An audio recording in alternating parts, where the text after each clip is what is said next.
Perfect. All right. Welcome back to the Atlantic Strong podcast. I'm your host, Jordan Dickens. It's been a few weeks since the last show when we talked to Bradley Tremblay. Tonight, we're here with Evan and Sam from the Newfoundland and Labrador Strongwoman Records Committee. And we're actually going to do a little preview of Saturday's Newfoundland's Strongest Man and Strongest Woman.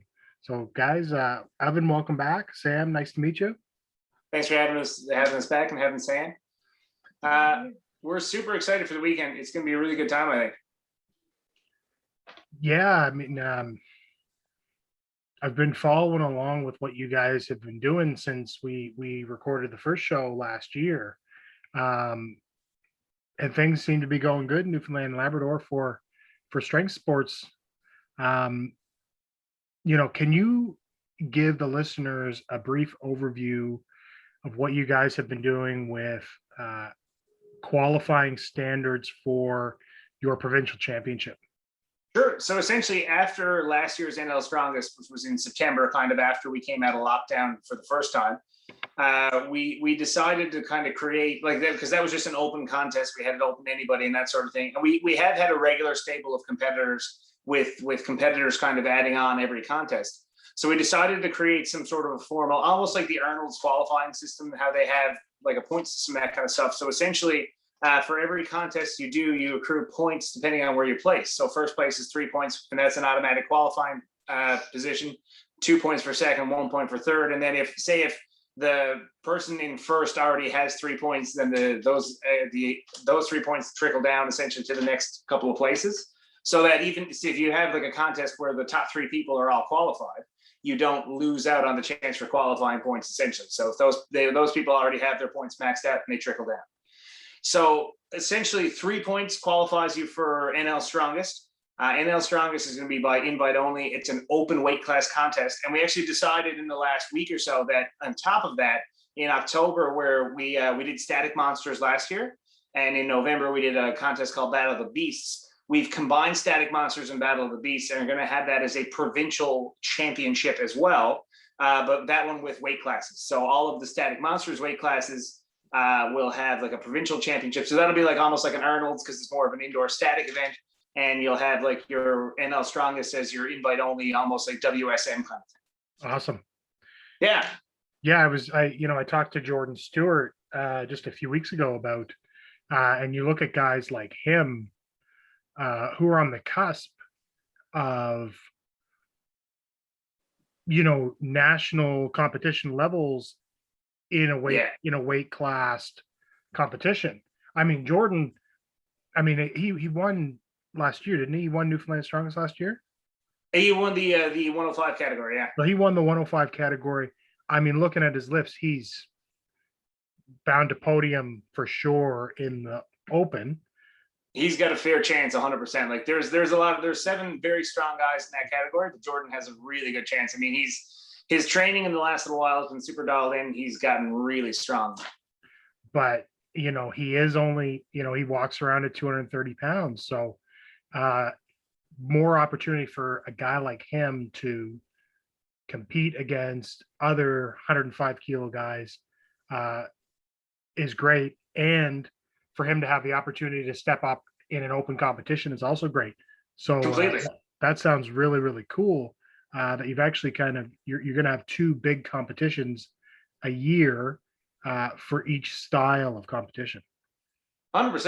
And like the intention when we started NL Strongest, like last year we had weight classes for each category, and we ended up having to merge like light weight and middleweight because we kind of have a rule where if you don't have 3 people, so you don't have a first, second, and third, we will merge weight classes. And that's just from having a lack of competitors in certain weight classes and still trying to get the word out. Well, I mean, we're only, I think, 2-3 years into actually actively holding strongman competitions, and only a year or so into having any sort of formal competition framework or anything like that. So the intention down the road, once we have enough people to sort of fill out weight classes for NL Strong, is to have weight classes there too. But with Static Monsters, where they sort of have as long as there's one person for the weight class, you have the weight class. We thought, well, why not kind of take, because we actually listened to Jordan's interview on your podcast as well, and kind of took his idea for a provincial championships of weight classes and sort of grew it from there, sort of thing. Yeah, that's awesome, because I mean you're already gonna have people competing in static monsters in the weight class, so you're gonna use the events that people are gonna do for static monsters as events in the competition, and then have a couple more on top of that. Completely, yeah. So Awesome. we noticed a couple of places worldwide last year did contests around static monsters, and we sort of reached out to the organizers just to be kind of like, so what's the rules there? And as long as the static monsters events are at the beginning of your contest and you follow the order of their events, so your 3 lift log and then your 3 lift 18-inch deadlift, as long as you're doing those things at the beginning of your contest, you can do whatever you want. Awesome. You have the option of doing just the static monsters or the whole contest as well. Yeah. Cool. Very cool. So let's talk about Newfoundland Strongest. What classes, gender, age, weight do you have for that competition on Saturday? We merged the open women and the masters to create a larger group. But besides that, we have open men, and then we have novice men and masters men are combined as well into one category. So all total, we have open women and masters together, novice and masters men together, and then open men. So 3 together. Yeah, and that kind of, combining novice men and masters men at the smaller level is pretty, if you look at other competitions elsewhere, the weights for the novice and the weights for the masters seem to be pretty similar anyway. So that's a pretty easy thing to do. I kind of did something similar at New Brunswick Strongest, where I had a master that was super well experienced, had competed at a high level before, but as a master 2 wasn't really up for the weights that I had for the open. So I let him do the novice competition. And he placed well. He didn't, he wasn't sandbagging it. He didn't blow everybody out of the water. He came in 3rd out of 4, but the weights, if I were going to introduce, masters 1, masters 2, masters 3, down the road, if it ever got to that amount of competitors, the novice weights would probably be right there with the masters weights anyways.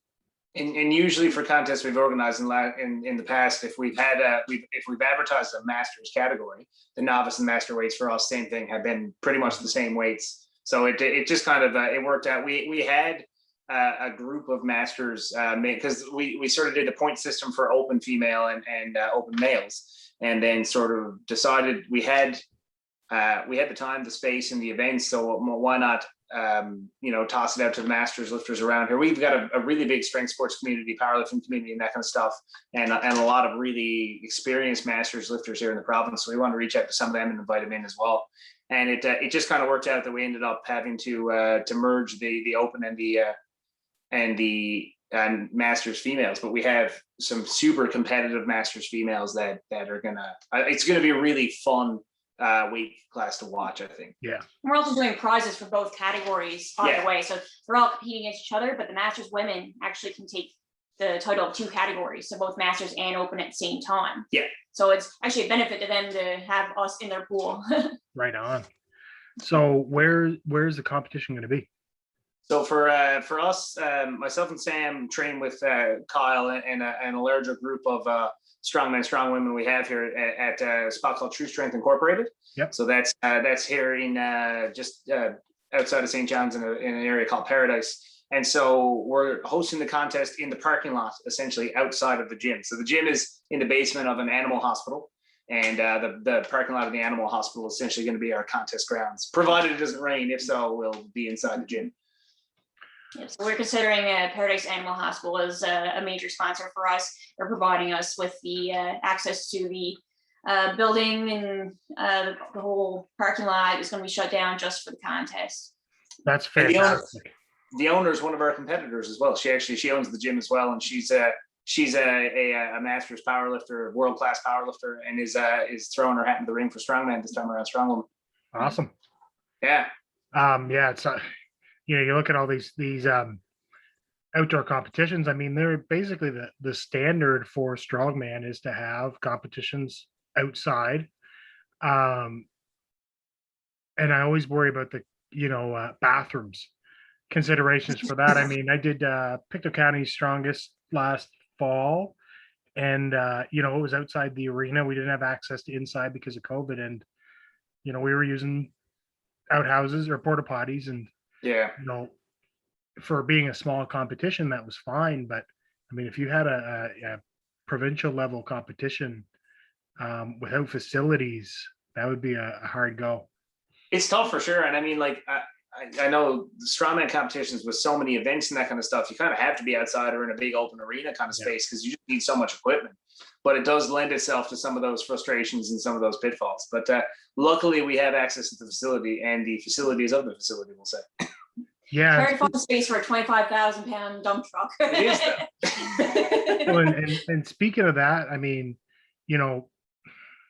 everybody wants more weight classes and everybody wants to be able to compete in a weight class that is close, the closest thing to them. But, when you start adding more classes, it gets hard as an organizer to have all the equipment to manage all that stuff on the day of the competition. So, it's kind of a two-way street. For me, organizing MBs is I wanted to have enough weight classes to make it accessible, but I was very wary of going down the rabbit hole of having so many that I was going to be in over my head managing equipment and spreadsheets and everything else on the day of the competition. It gets really hard on your spotters and loaders and that kind of stuff. Like I know for my strongest last year, we had a ton of athletes, and we had I think 4 or 5 weight classes last year. I think we did, and there was a lot of weight variations from class to class. It made it really hard on our spotters and loaders, and we really had to, like, as the I guess the meet director that day and our head referee, the two of us had to really be on top of the spotters and loaders to make sure, because there was a lot more moving parts and a lot more loadable stuff in last year's contest as well. Like this year, there's a lot, like we have 6 events this year, but only I think 3 of them require actually like loading bars and that kind of stuff. So it's a little bit easier this year, but last year with all the weight classes, it's definitely logistically it can be a bit of a nightmare. Bringing the power stairs down and framing back to the position takes a bit of time. I like the idea, and I'm stealing it directly from Marco McLeod at Pictou, is to have just an open class, but basically have a choice at each event. So this fall I'm going to do the St. John Fall Friendly on October 30th. Location and all that to be determined, but it's going to be 1 weight class for women, 1 weight class for men, but every event is going to have a choice. So you want to do the farmers, well, it's going to be $3.15 a hand or $2.25 a hand, and 1 meter of $3.15 beats any distance of $2.25. And at the end of the day, a lighter weight class guy is not going to, who has to choose those weights, is not going to win, but he's going to be able to look at the scorecard and go, okay, well, I beat everybody else that picked that lighter weight. Yeah. Featherweight option is definitely something we consider on a regular basis. And we kind of choose our weights based on what we know our community is capable of at the time. So we know we're always getting stronger. The weights we use now is way different than what we used 2 years ago, because people are always evolving. The competition's getting stronger, and we're still using novice categories to be able to provide the lighter weights. But I think hopefully over time now we will eventually get back to the weight classes and maybe make it a 2-day contest and be able to provide all those different weights. But right now we try to keep it simple and hopefully still encourage people to compete by offering the novice contests at different times or incorporating it somehow. Yeah, and that's always a consideration, is to be able to make it accessible to the beginners completely, and have them compete and challenge themselves, but enjoy the day, and hook them to keep training and build themselves up to that, open or the non-novice classes. What I think I would like to do in the future is pick the events, wait for the registrations to come in, then pick the weights based on who registered. Because what happened to me was I ended up only having 2 females register for the open. And they're both very, very strong, but they're both powerlifters. So things like the farmer's walk, they weren't very good at. So we had a meeting ahead of the competition, and actually dropped the weight on the farmers to make sure that they would at least each be able to get it off the ground. Now I'm thinking, why don't I just pick the events, wait for the 5 to 10 registrations of each class to come in, see who signed up, and then go, okay, now I'll pick the weights.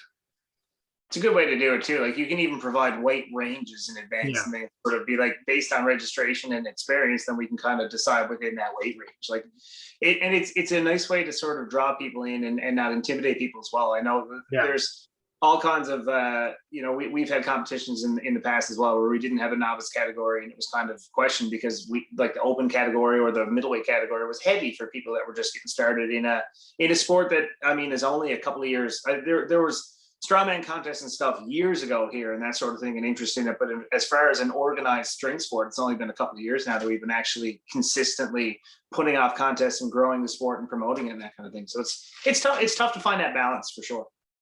We also consistently reach out to people too if we want to change the weights. So like even for this Saturday, the women were supposed to pull a F250 and not the dump truck, but we figured out after, we're actually capable of doing this. So we just message every competitor. If anyone says no, it's off the table again. But if everyone agrees to it, it's changed. So now everyone's pulling the dump truck, just different distances, which is going to be super exciting to watch. So let's get into what the events will be on Saturday. What's the first event? First event is an axle clean and press for reps in 60 seconds. Clean and press every rep. We've kind of done it similar to the Apollon's axle at the Arnold. So it's a 0.5 points for cleans and then 3 points for a press. So that if you have people that maybe get like that last little clean in at the end, but they don't get the press off before the command or anything like that, they still kind of get the point for it. And it makes it easier or harder to tie on events and that kind of stuff too. So for that one, we've got for the open males, 250 pounds, novice males and masters males, 150. And then the women are going to be pressing 100. The clean, can you use the belt or no? You can, yeah, controversially. I don't know which side is more controversial at this point. But I mean, we're trying not to discriminate against people. We've got people from everywhere in the novice category, from like under 90 kilos to over 120 plus, well over 120 plus. So we want to give everyone a fair shake kind of thing. Yeah. And I mean, you know, it doesn't matter if you go belt or no belt, everybody has to do this work to the same rule. I've never had to use the belt. Yeah. But I don't even put the bar on my belly. As heavy as I've gone so far, I've been able to get it up to my sternum before having to clean it. So I guess I just don't get it. The belt. When it goes in my belt, it's usually an accident and it hurts. I usually leave with some hickeys on my stomach from it. Yeah, it's been like a very long time since I didn't have a gut, so I don't really know. So what's the second event? Painful. Second event then is a frame deadlift. So it's going to be a max frame deadlift. This is going to be a record breaker event for us. You're looking at powerlifting style, 3 attempts. Pick your attempts, openers wherever you want to open kind of thing. But we're looking at for the open males and for a couple of the novice males, we're looking at guys that are going to be pulling well over 800-900 pounds. We might even see a grand. What's the handle height? Handle height, top of my head, I can't remember, but it is a relatively high handle. Over 18 inches? I think it's between 16 and 18. I think it's between somewhere between 16 and 18. I mean, some of the footage that I've seen coming out off of Instagram accounts from Newfoundland, I mean, I wouldn't be surprised to see 1,000 on Saturday. Completely, yeah. And the footage you're seeing, those are the frames we're going to be using. Okay. Also, there are also our farmers handles. We got a couple local fabricators who've been really good to us. 2 of whom are in our class, and one of whom is our head referee. Right on. And they've built some awesome stuff for us. I got to say, we've been super happy with it. But yeah, so with those heights and those handles, I'm thinking you're going to see there's 2 or 3 guys that very good chance they're going to be over 1,000 pounds. So what's the third event? Tire and farmers. So 4 flips on the tire into 30 feet farmers, turn and 30 feet again. And that's a heavy tire, and that's a heavy farmers. It is a heavy tire. For the open males, we haven't actually been able to properly weigh the tire, but it's somewhere between 550 and 600. And then your farmers are 315 a hand. And so you have the option to either turn or drop and repick. I think most people are going to drop and repick at that weight because that's a tough one. Yeah. All right, tires for the novice and masters, men and also women open and masters would be 350. And we got 200 a hand for the men, and we got 140 for the women. Yeah, so good weights, and those the tire flip is going to be. We had tire flip in the first contest I did, but it was like max tire flip, like maximum number of flips for time. It's going to be interesting to see how it plays into the medley, because the 550 or 600 tire especially is a tough one. You got to get your whole body into it to flip it essentially. So it's going to be interesting to see how the mechanics of it kind of work and that kind of thing. It's actually, you have to use very different methods for each style of tire. Yeah. It's going to be interesting to see what strategies people use. Some people use the sumo version versus the wide. So it all comes down to strategy for that one. Yeah, I mean, people see the weights of the tires, and if they're not really into strongman, they see the weights and they just see the weights. But you know, it's the tread pattern on the tire and Completely. how much room there is underneath it. Like I've got an 1,150 pound tire that's pretty easy to flip, compared to I've got a 950 that's very hard to flip. Yeah. You know, so there's some really good tires that are easy to flip even at a heavier weight, and there's some like 500, 600, 700 pound tires out there that, you know, don't give you a lot of room underneath, or they're you know, the worst is if they're a heavy tire but they're not very tall and you don't have anywhere to put your chest. So it'd be interesting to see what how guys deal with that, and deal with doing 4 flips and then the farmers. And at 315 a hand for 60 feet is for the men, and 200 a hand and 140 a hand for the women. That's a hard medley.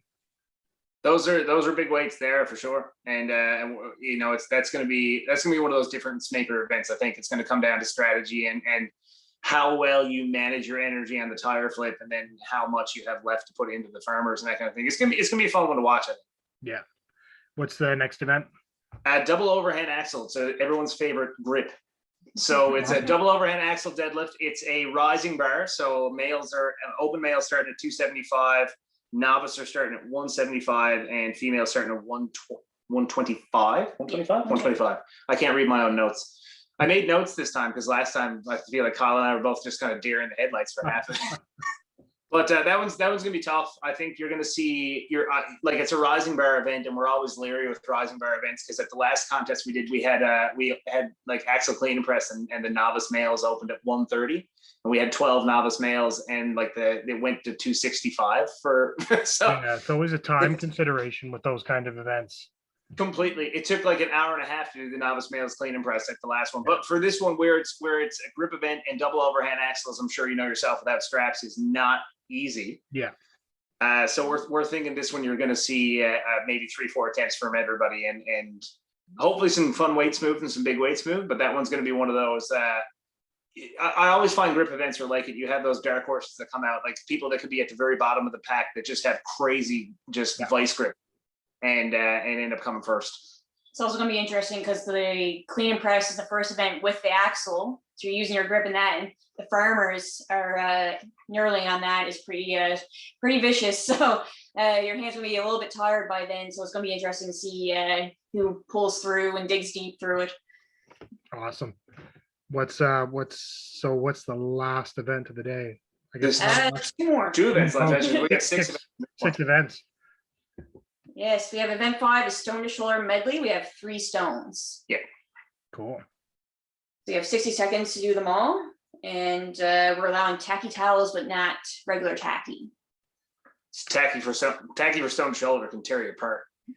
Yeah, and you know what? Those tacky towels, they work pretty good.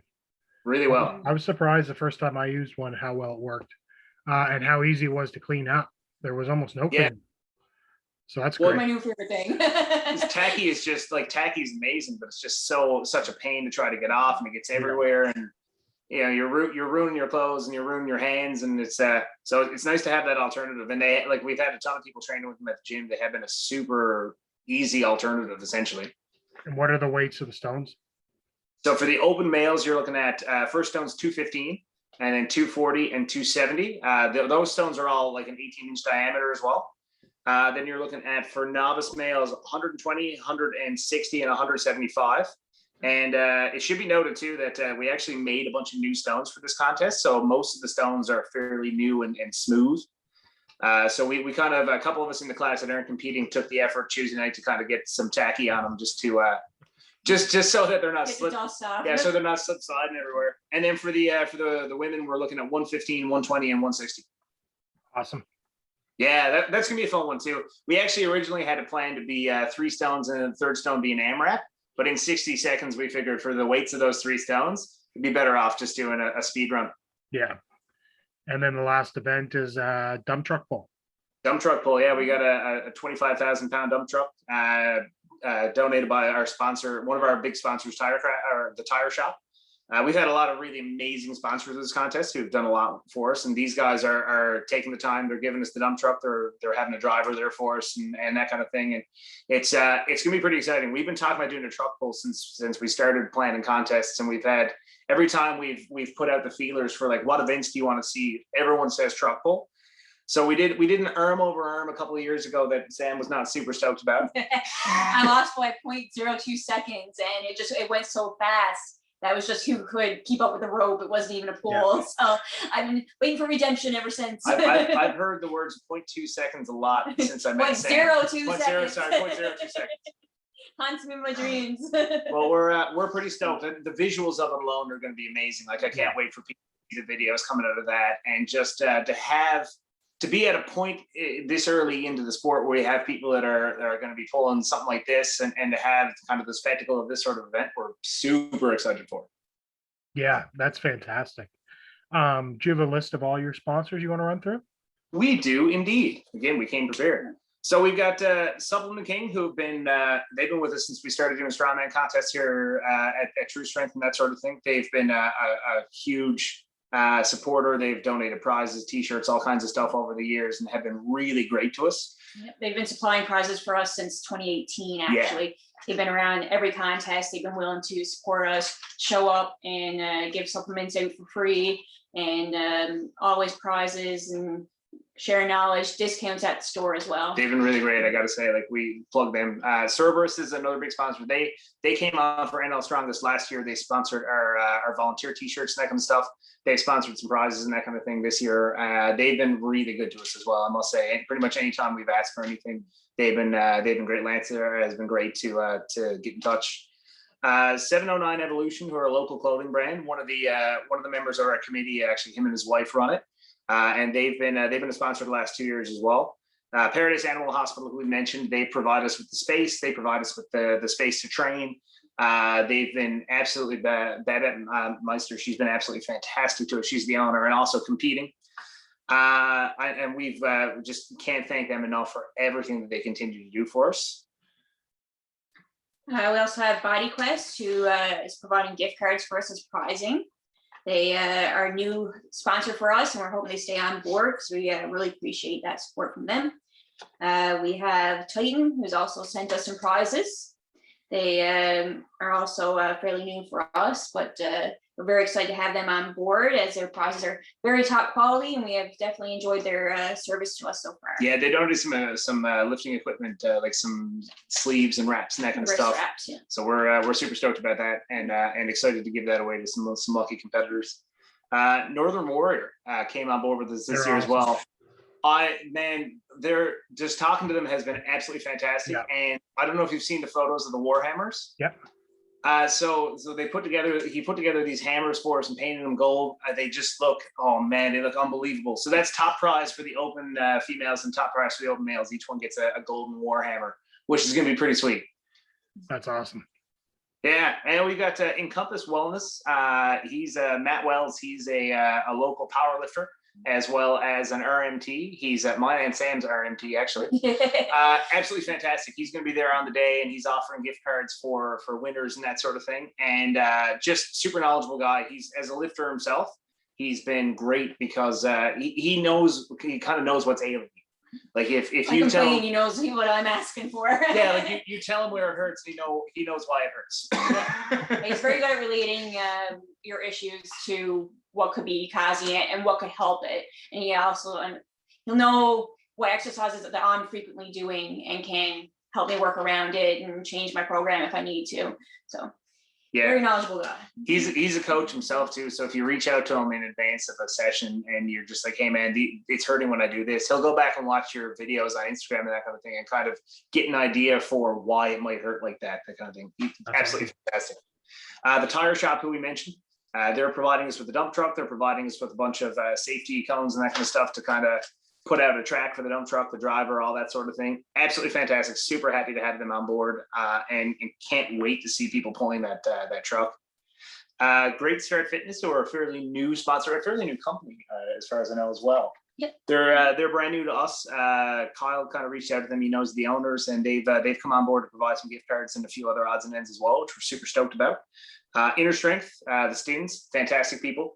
They've been huge supporters of strength sports in Canada since they started, and this is the first year we've had them on board for us. But they're no strangers to strength sports in Newfoundland. They were here for Commonwealths back in 2019 when we had them here, and they've been here for anything else that we've had, which has been just great. We've had a lot of support from because like last year, a lot of our sponsors outside of Cerberus were just local. And we've had a lot of great support and a lot of great success with reaching out to companies across Canada this year, and we've been super happy with the response we've had. And just it's great to see just the community of strength sports that we have across the country. Right on. And I think I just want to make sure I'm not forgetting anybody. Oh, and can't forget to mention Strong Like Caveman, who is Kyle Mahoney. Yeah. Kyle's our coach. He's our mentor. He's a huge driving force in our committee. He eats, sleeps, and breathes strongman. And he's been just he was one of the people that spearheaded putting the committee together. He's been a constant organizer. He owns 90% of the equipment we're using, and if he didn't go out and buy it, he had somebody make it for us. He's just been absolutely fantastic and a huge proponent of the sport here in Newfoundland. Yeah. He's always putting that extra effort in that he wouldn't even think about doing. He's always looking for things to make equipment out of, or recruit people that you wouldn't even expect would want to compete. He convinces them to do it. He's always on top of it. And he definitely didn't pay us to say any of these things. I'd also like to give a shout out to Mike Owens, who you mentioned he makes a lot of our equipment as well. Spends a lot of hours welding things for us and having things ready, as well as looking over rules. He's part of the committee as well. He's our head referee on the committee as well. He's a local welder. Brandon Bridger and Cordell Rose too, who are two of the other two guys in our class who are Brandon's a welder. Cordell is the kind of fellow that could make anything. Mm-hmm. And they made the handles, the farmers handles, the frames, that kind of stuff. Those three guys, without them, like half the equipment we're using for this contest wouldn't exist. Awesome. All right, guys. So, Newfoundland Strongest in Paradise, Newfoundland on Saturday, May 29th. Check out NL_Strongman on Instagram. Check out Strong Like Caveman on Instagram. And if you're in the Atlantic Canada Strength Sports News, I will post. Is there going to be a live stream? There will be. So I'll get that information from you. So we're hoping to have a live stream, and if for some reason, like if our Wi-Fi isn't working, we will post updates after each event and have clips showing. It all just depends on the Wi-Fi. We don't want to make too many promises, but there will be updates throughout the day, no matter what. Right. Yeah, and the plan as of right now is to have some sort of stream, and if not, we'll have videos posted throughout the day. And Right. we'll tag you in them as we're posting them as well. Perfect. I Thank you very much. suspect we might have to like start it for each event and then shut it off, start it again, just because I know there is a time limit. I believe every 2 hours it'll shut off anyway. So just stay on top of it. We will upload it a little bit at a time. We learned that the hard way in November. Yeah, I just And no learned it music in next April. to it. Yeah, it shut off on us before. Yeah, so. we kept forgetting, like the stereo speakers were right next to the phone we were using for the live stream. We kept getting dinged for copyright. The little things you learn. Yeah. All right, guys. Better each time. Well, thank you very much for coming on and previewing your competition, and hope everything goes well on Saturday. Thanks for having us, man. Anytime. Appreciate it.